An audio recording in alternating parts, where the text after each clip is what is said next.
Oregonpocalypse is in full swing as anti-gun politicians led by Bloomberg-funded Governor Kate Brown have introduced a whole host of bills aimed at violating the civil rights of law-abiding Oregonians. Take, for example, Senate Bill 797, which, by the way, is sponsored by Governor Brown. It indefinitely prohibits the transfer of a firearm if the state police are unable to determine whether or not the recipient is qualified to receive it, basically making gun purchasers guilty until proven innocent.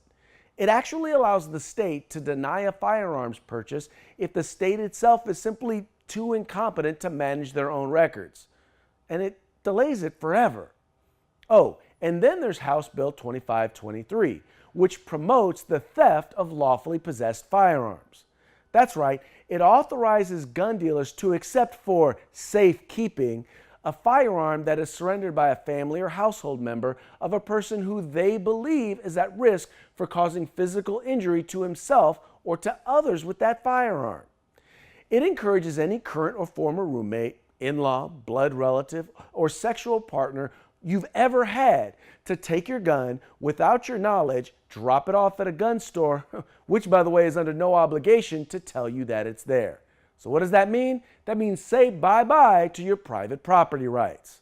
Oh, and it doesn't stop there. Oregon Senate Bill 868 by Senator Boquist allows any peace officer, any relative by blood or by marriage, no matter how distant, anyone you've ever had a sexual relationship ever in your life, or any current or former roommate to request a secret hearing without you being there, of course, in order to decide whether or not you should lose your gun rights.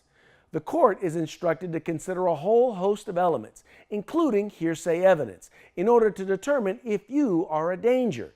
Oh, and what's one of the things that they consider? Whether or not you've purchased a firearm in the last 6 months.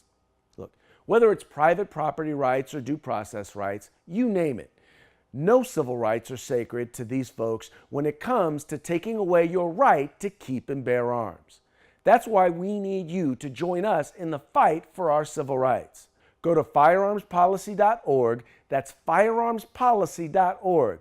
There you can learn a whole host of information about a lot of other civil rights related issues.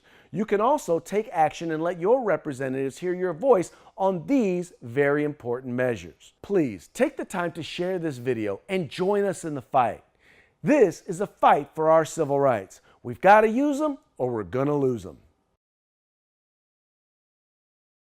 If you like our videos, follow, subscribe, like, and share.